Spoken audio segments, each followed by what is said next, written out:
Welcome to another podcast by Denise, your host of Denise's Dialogue. Any questions or comments about today's podcast, please email her at denisesdialogue@gmail.com. Welcome back to Denise's Dialogue. I'm here today again with Morphesus Black. And today we will be talking about strange things that he's seen and or done. What's going on in your life? She calls it strange things I've done. It's not really strange things. It's little things. Like what? Like for instance, growing up, I was always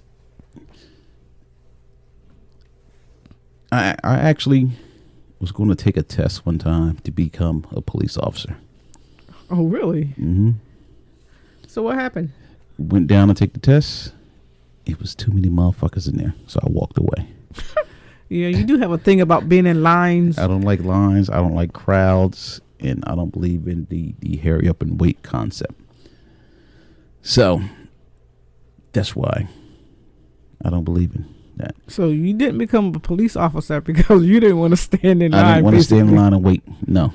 Wow. Not at all. Not at all. Okay then. Okay. So anyway.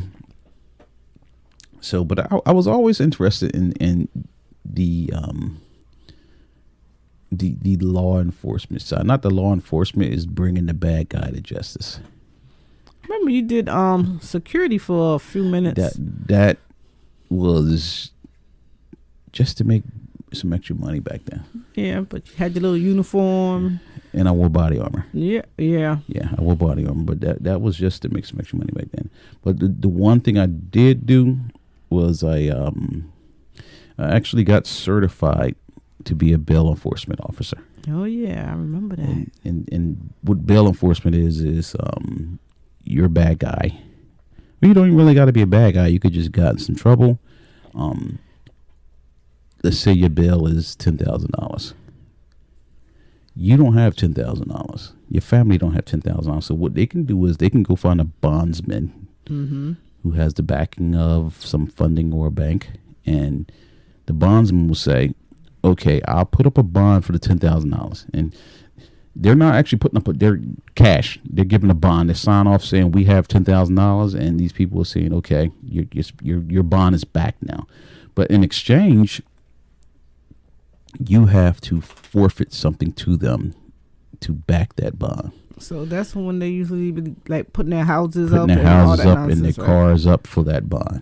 That's crazy. So what happens is you miss your court date. They say, hey, you got 90 days to bring this person in or you're going to forfeit the bond. Yeah. So what normally happens is now you got this $10,000 bond on your head. You ran this guy saying, hey, you're about to screw me over because you didn't go back to court. That person hires a bounty hunter, a skip tracer, or a bail enforcement officer to go out and get you.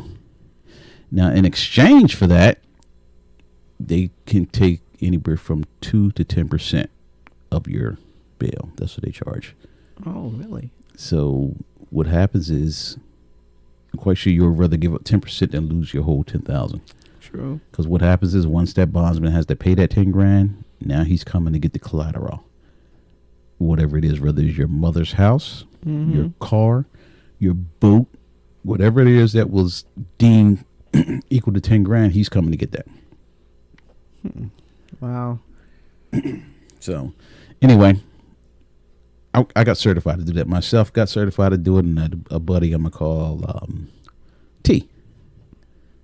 Big T. He got certified to do it. Now the a couple incidents is this was some years ago, and when I say some years ago, I'm talking 20 years ago, maybe. Yeah, 20 years ago. Oh my God, it's been a long time. Yeah, so when I first started doing it, I went out with this guy. We went to North Carolina looking for this kid who ran. Found him. Where? in North Carolina, at Where? his mother's house. He was under the bed or in the closet. Actually, when they knocked on the door, the father went and got him. Oh, okay. And the father stated that he knew he showed. The kid didn't tell him why he was there. He just came to say he came to visit. Oh. That's it. Most dumb people, criminals, they will run home when they do something. Which is crazy. They either go to their mother's house, their grandmom's house. Yeah. They and hide under the bed or in the closet. Always run home. Ridiculous. So if you're going to be that stupid, at least have some type of plan. I'm thinking, well, if you're going to be committing crimes in the first place, have a different place to go, because the first place they're going to check is your family. It's your family. Is your family. So now, just stupid. Now with that, so we went down to North Carolina. We left Jersey here, stayed in a hotel room, and then continued down the next day. We was there by like 6 in the morning. Had this kid, we was back in Jersey by 4 o'clock the same day. Wow. And they turned him in. So he had to ride back in the handcuffs and all that? Yes. He rode all the way back in handcuffs. They took him to McDonald's. And did he try to no, act up? And no, because when I was younger, I didn't have patience for a lot of stuff. Just like I didn't have patience to stand in line with a bunch of other people to become an officer of the law. I didn't have patience for that. I don't have patience for a lot of stuff at all. So what was his bond? I mean, how did it work once you got back to? I don't know. To where you had to take him? I didn't take him. The guy I was learning from him. He took him and gave me. Oh, okay. I think he gave me like $200 for coming down the wind just to back him up. That's all. Yep. Because I was with him. And his bond was $10,000. No, I don't think his bond. I don't know what his bond was. I mean, if you're gonna travel that far, yeah, it wasn't nothing on me.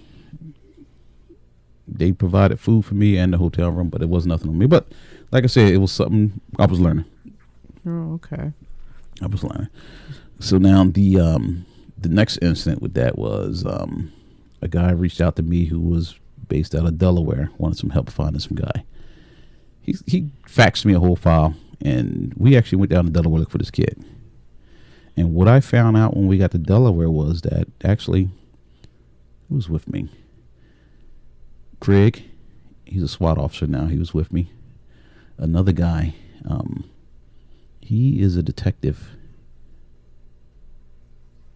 I don't know exactly. He's a detective. Really? He's a detective in New Jersey, in another New Jersey town right now. He went with me, and okay. we went down there, and we actually did the right thing. Approached the police officer on the street, said, "Hey," showed him the warrant. We're here to get this guy, and he goes, "All right."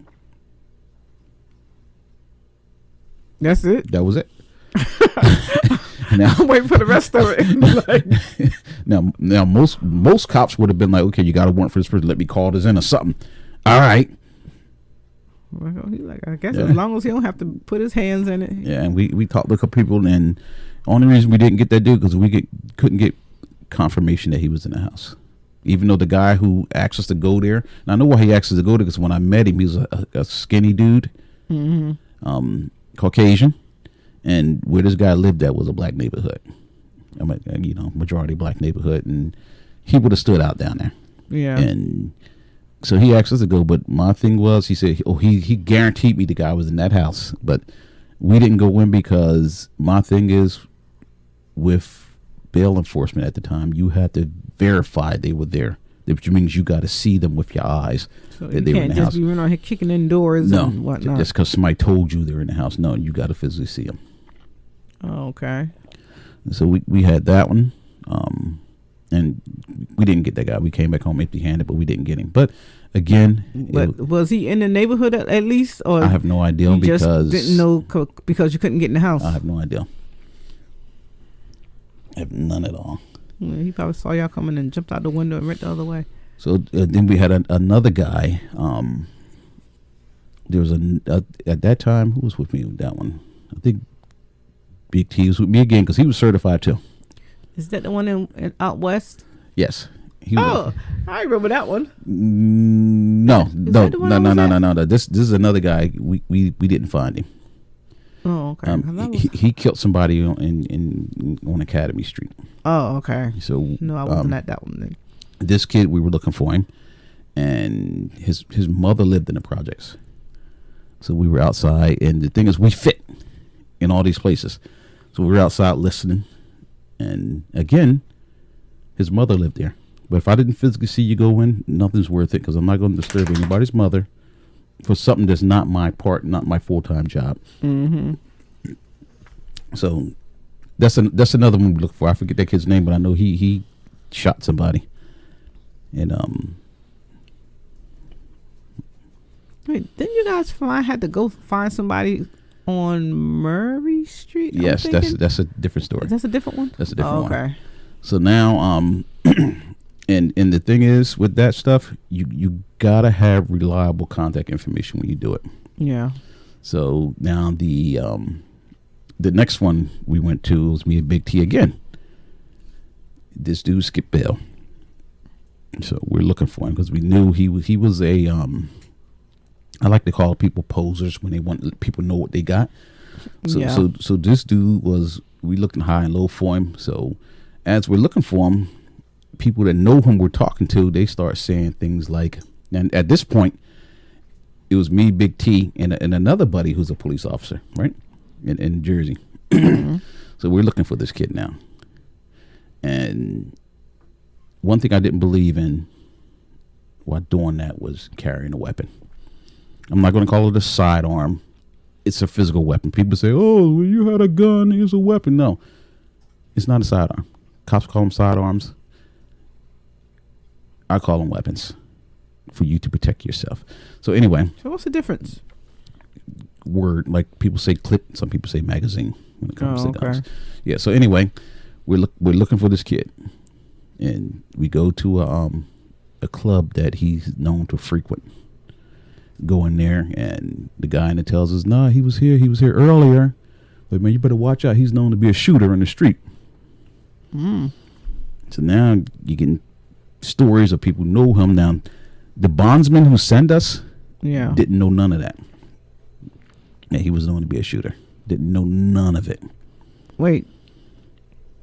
So you posted bond for him, and you know nothing about him? Because the only thing they saw was the money. The only thing they saw was the money. Wow. So that's how people get in trouble. So anyway, we knew which area he was hanging around in a lot. And so what we did was roll the windows down, cranked up the music, and just driving slow through the neighborhood. You know, just driving slow. Nobody's paying us no mind. And next you know, then this is the middle of the summer. Mm-hmm. We see this fucking guy in a fur coat with a pink bandana on. People do dumb shit like that when they think they balling. In the summer. Yes. And that was him. So what? He thought that was cute. You know, he had a rep in the street. Jumped out and grabbed him. In his fur coat. Took him to the bondsman. First he told the bondsman, yeah, they almost broke my finger. No, nobody else broke your finger.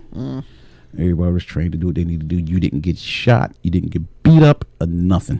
Yeah. Took him to the bondsman. So we made, I forget what we made off that one. I think the split might have been maybe $2,000, something like that. Oh, okay. Okay, so you can make good money off of that. Nah. If you do it enough, I guess.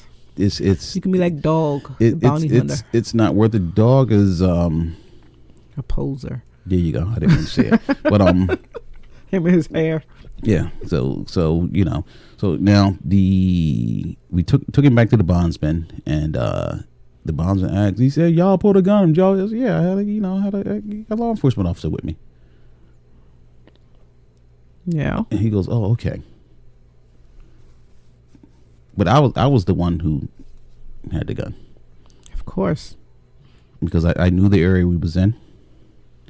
And so he was like in the hood. Hood where motherfuckers come running around the corner to bag him up. Yeah. And, you know, rather be tried by 12 than carried by 6, that concept. But like I said, all this stuff happened a long time ago. And I still believe in tried by 6 and carried by 12, except for I'm a lot smarter now.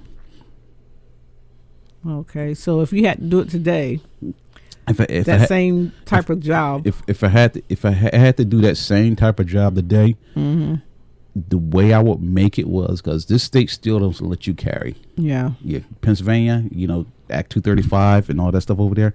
Yes, they don't. But the way if I was to redo that again today, I would take more of a managing role and let the people who have the certification to carry. Okay. Do the street side. Oh, okay. So anyway, the next one. That's why I say you gotta rely on your information. Get another case from a different bondsman this time, and he goes looking for this guy. Right now, we nicknamed him Mumra because that was an ugly dude. What was the name? We nicknamed him Mumra. Mumra. He's the guy from Thundercats. Oh, they transformed this decaying body to Mumra. Mumra. Yeah, he was an ugly dude. Oh, wow. So anyway, the bondsman tells us we're looking for this guy, and he had a tattoo of a bulldog on his arm. Okay, so now we're searching for this dude. We're going to all his hangouts. We found out he had a baby mama out there.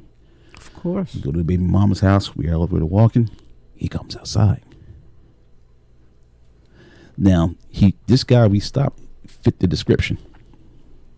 So now I'm not down with being charged with holding somebody prisoner.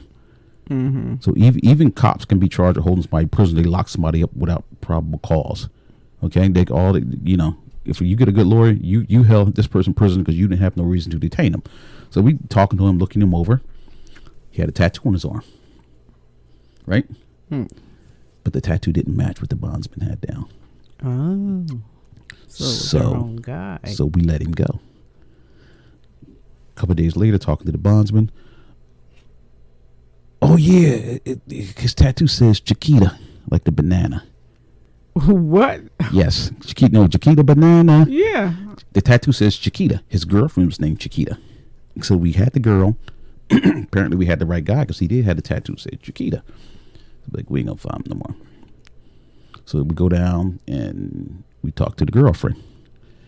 I don't know what he did. At this point, she's mad. He's probably at his bitch house up the street, 620, right? Oh, wow. So now we go to 620. What? We pull up in the parking lot. We're watching the building. So we say, okay, he's not here. So we leave, come back.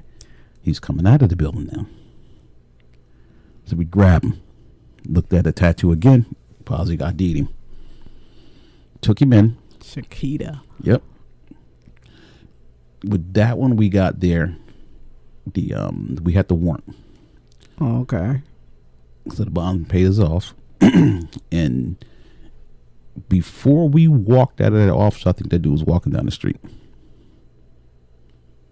Why? What happened? They wanted to talk to him, make sure he's going to be at his appearance because he's known for running. So you did all that so they could. Guess what? We got paid for doing what we did. Wow.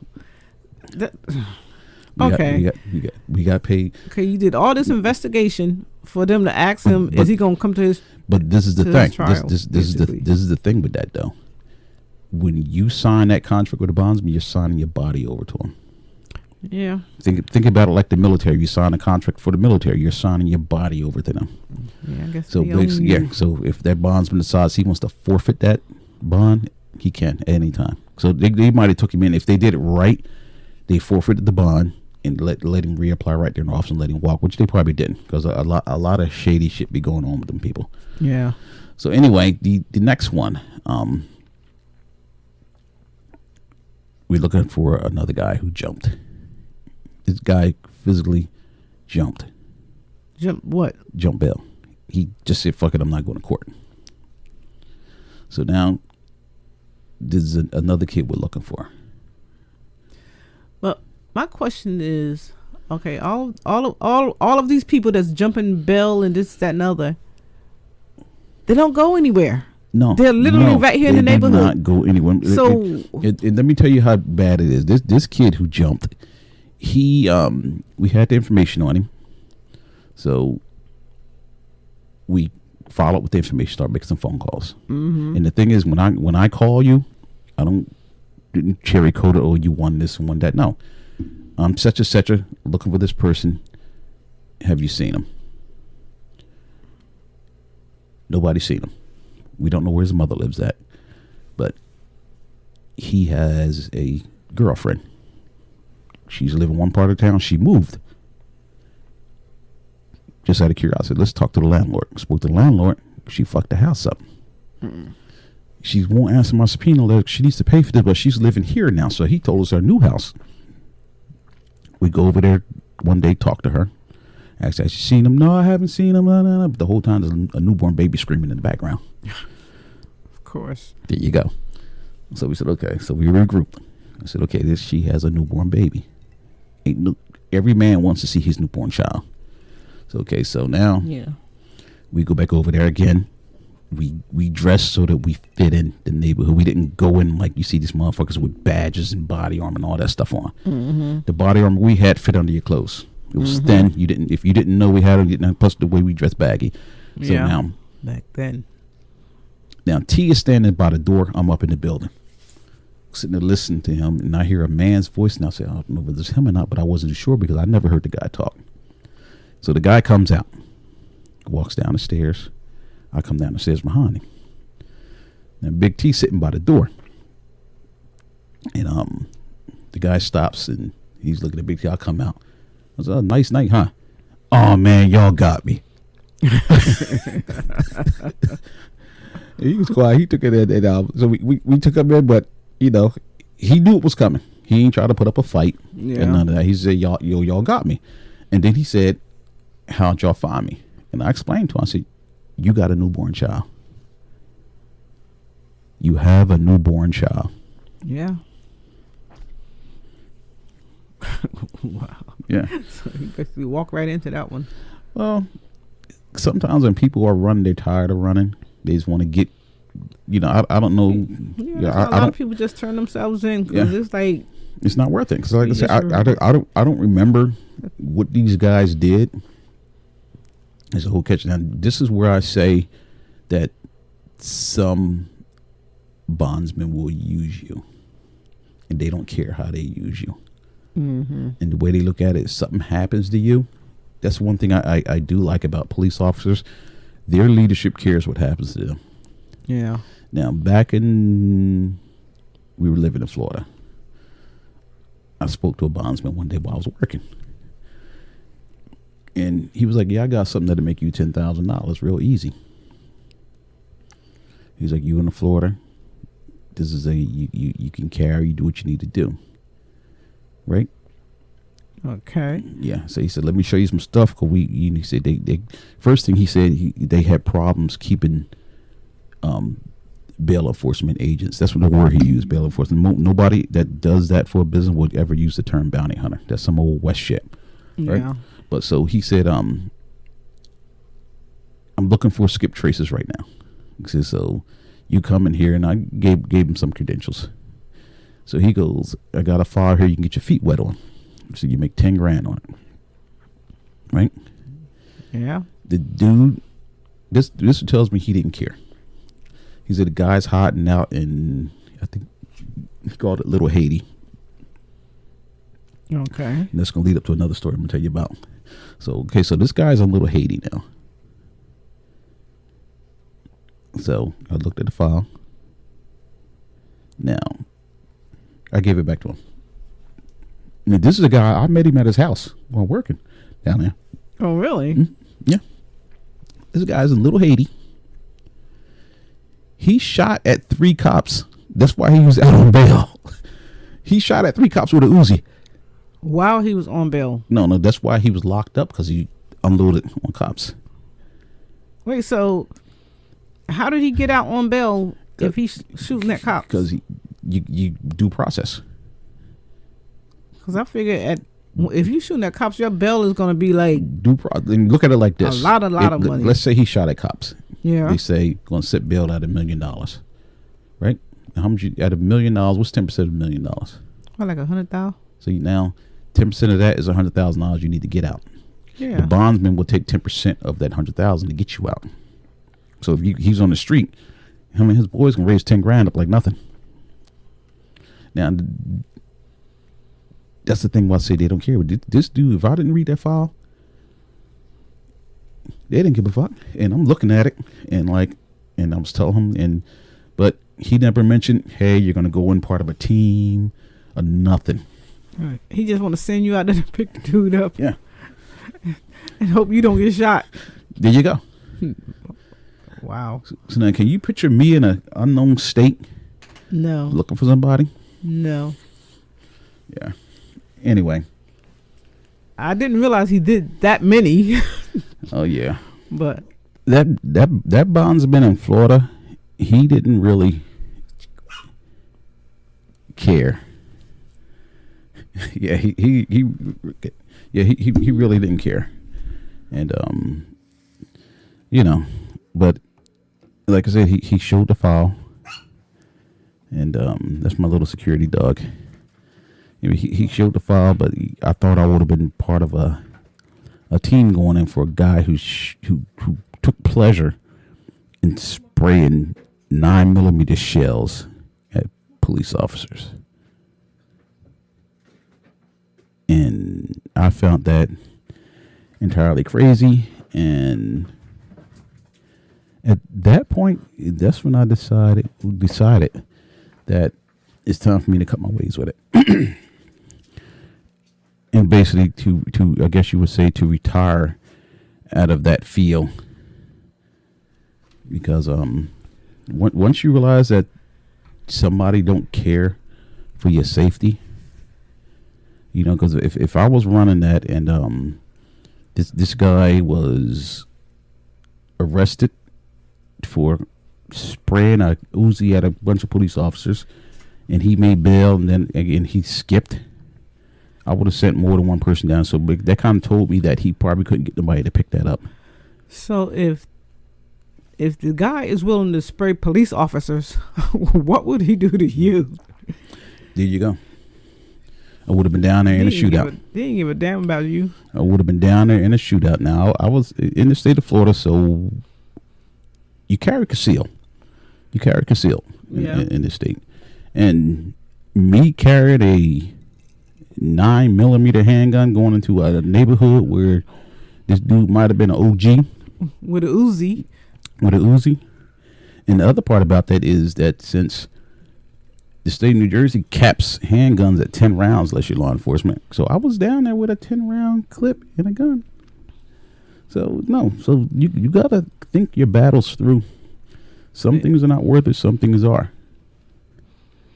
But a lot of things definitely not worth it. But in reality, if you think about most of the stories, what I said. Yeah. You get more people by treating them kind than just treating them like shit. Yeah, I mean, you running up in somebody's house, kicking their doors down and all that nonsense. I don't believe in that. That's crazy. I do not. And that is the best way for you to get hurt. Yeah. By kicking somebody's door because in. They don't know who's coming in their house. Well, the thing is this. Number one, you always want to ID yourself as to who you are. And the second thing is, the one thing I do like about the way that job is carried out, you got to physically see the person. Don't just say, okay, he's known to hang there, get a warrant, go in that house. Yeah. That's why the one guy got shot with them serving a no-knock warrant. Yeah. So thank God that guy who got shot and killed with the no-knock warrant, let's say he had somebody else in the house. Mm-hmm. Now you got this other guy in the house, and my thing is, people who privately own guns, a lot of them are more proficient at using that gun than most police officers. Because most police officers, it's very rare they use their gun, especially shooting incidents, and they only practice sometimes when it's time to requalify. And most people who own guns will go to the gun range probably once, twice a month. Yeah. Yeah. So, but, God forbid anything like that happens to anybody. We know that law enforcement, but sometimes it's better to be nicer to people than to be an asshole. Because now, once you're an asshole to me, I'm going to be an asshole to you, and that's how things blow up. And the first thing they do is get on the defensive. And now you going back and forth with some crazy killer with a Uzi. Now, again, even with that, that's both two-sided. You get law enforcement officers who, when I say officers, I mean men and women, who automatically come in with an attitude because of who you are, your skin color, or your background. Yeah. And then you get people that just don't want to comply.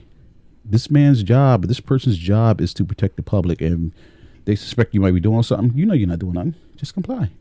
Yeah. If you're not doing anything wrong, just comply, like he said. Yeah. Just comply. And but some people have attitudes, and oh, I remember the guy who jumped over the wall. The prisoner, did he jump over the wall or something? Oh, the one that broke his ankle. Yeah, something. That's the one I remember. You probably remember that one too. Yeah, that's the one I remember. This guy jumped over the wall, and we took him back, and the U.S. Marshal Service actually met us at the hospital. So he jumped over the wall at the workhouse, right? He jumped over the wall. Somebody saw him, and they thought he was hurt, so they took him to the city to get patched up. So he got out. He walked away. But like I said, that's another whole story we can get into. That's another whole story. That one made the papers and everything, because the dude was actually scared because he thought the police were going to kill him. See, criminals are stupid. Very. Let me tell you something. If I'm a criminal, the last place I'm going is home. I'm going to have my passport. I'm going to some non-extradition country. Let me tell you something. My buddy Eddie, he said, I do something. He said, I'm going to go up in the woods. Think about it. Yeah, I guess you can live like a mountain man. You go up in the woods, you live like a mountain man. You can eat wild animals. Yeah, you could eat seed, berries or whatever, as long as you know which ones to eat. There's the books right there. Oh yes, he has books. Yeah, I have books. Get me started on the books. That's part of our the war prep podcast. Yes. Anyway, in case the war break out, we'll be prepared. Yes. So anyway, that's the bail enforcement from years ago. Skip tracing is called. Like I said, nobody who does that job is respect themselves and call themselves a bounty hunter. It's called skip tracing or bail enforcement. So now, unless your dog, the bounty hunter, whatever, with your mullet.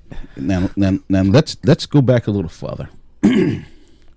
Let's go talk about things that could have sent me to jail. Now, everything you just said probably could have sent you to jail. Nah, not really, because but now the things that could have sent me to jail. The things that could have sent me to jail.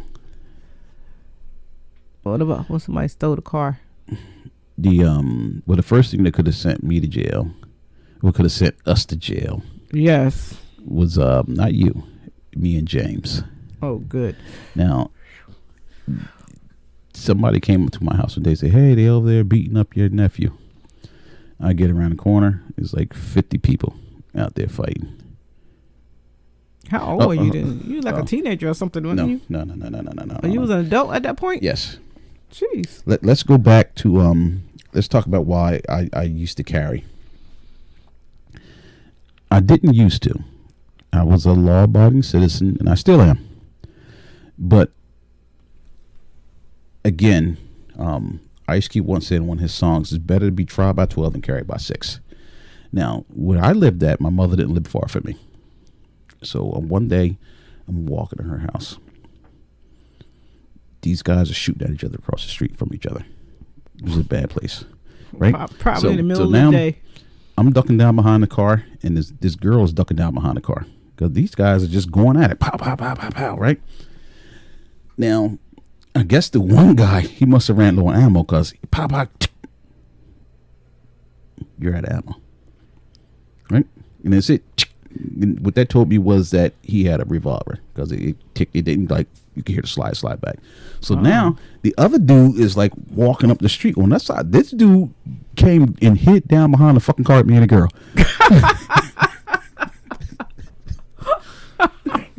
Oh no! Yes. So after that, after that, I'm like, you know what?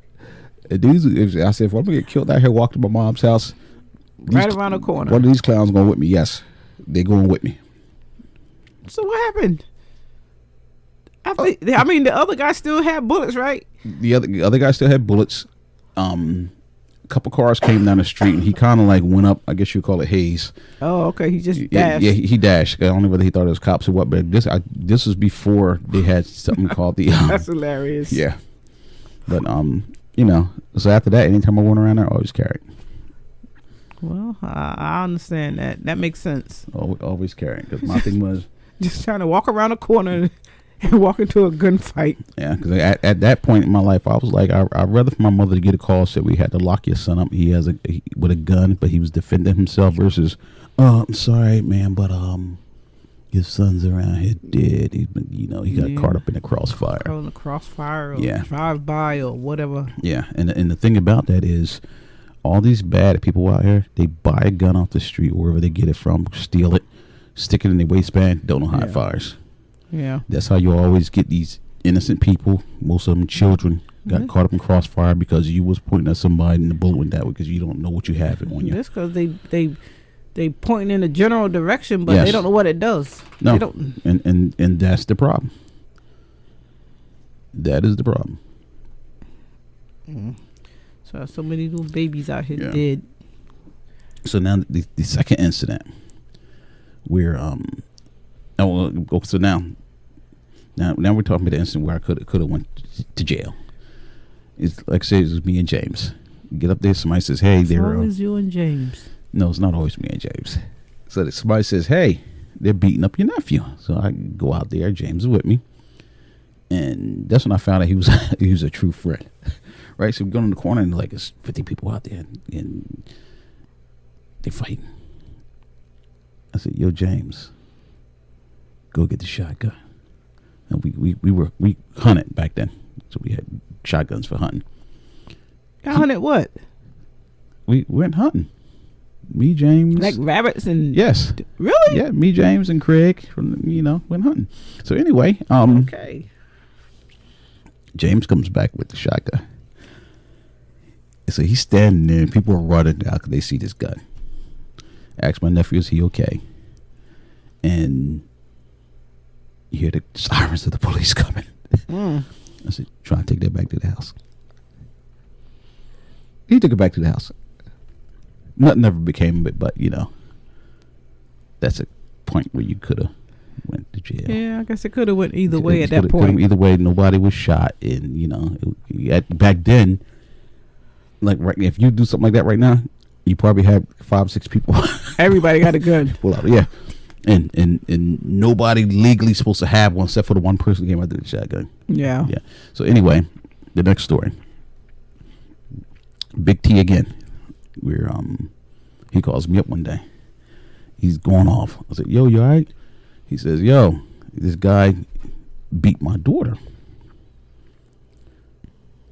He says, "I'm going around there. I want you to roll with me." I said, "Where's he live at?" He told me. So I said, "All right." So what I did that day was I was at another guy. I'm gonna call him B. Like parquet butter, like that parquet stuff. So anyway, I was at B's house, and I called you up and I said, "No, did I call you up?" No, I was there. You was there. I told you go get it, right? Yep. Okay, I told you. I said, yeah.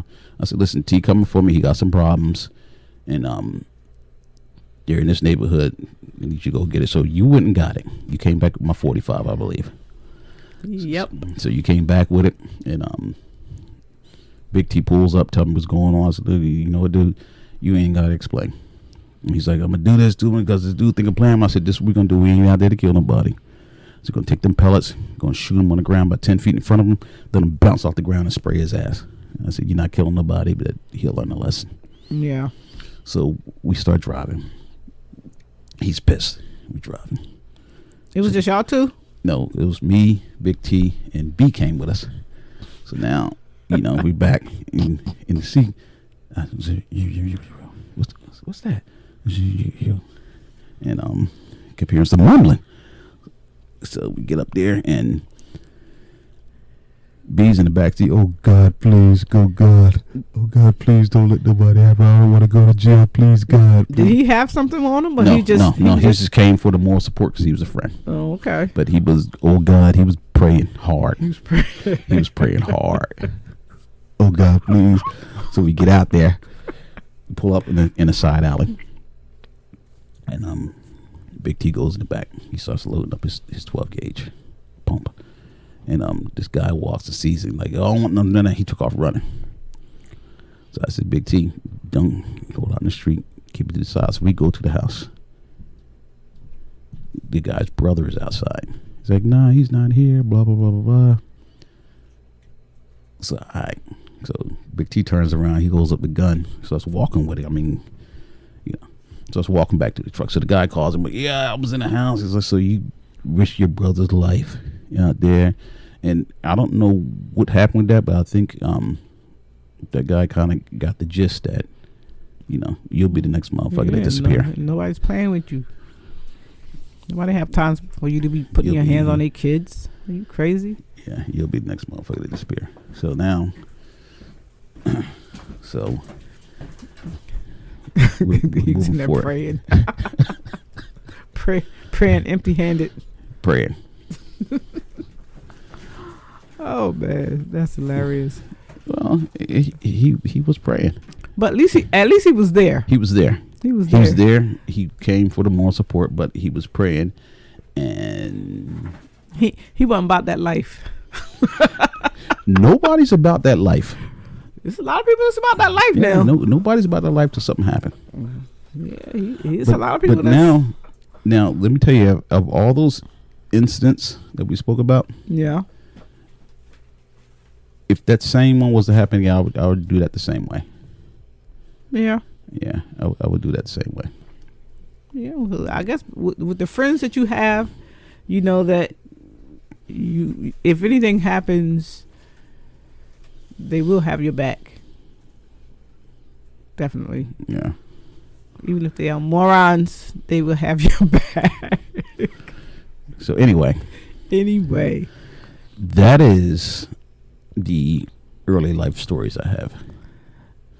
And he wasn't even 30 yet. Actually, I probably wasn't even 25 yet. Yeah, I mean, you was. Well, you've grown over the years, so at least you don't still carry that I know of. Nope. We live in a state that doesn't allow that now. They didn't allow it then. We live in a state that doesn't allow it now. But also, just because I live in a state where you can't carry, I will still run you the hell over in a 45,000-pound truck. Hey, I can deal with that. Anyway, but what it boils down to is don't break the law no matter what. Always let the law handle your problems. Yeah, that sounds good. Yeah, it does sound good, don't it? It does. Yeah, it does. Anyway. Well, at the end of the day, that was a really good story. Well, several stories. Several stories. He's had a colorful life, I guess we could say. Because I'm a brown American, that's what you're trying to say? Pecan tan. You're racist. And? You're racist. I'm racist because I said pecan tan. Guess what? No matter what happened to me, guess what? What? I know a guy with a big baby. And who is this guy with the big baby that you keep That guy's name is Stanley. Stanley has a big baby. Damn Stanley. Anyway. Oh, man. Well, this is where we're going to stop this podcast. Thank you for listening. Morpheus is going off the rails again. Stay tuned for our next podcast. Thank you for listening. Bye.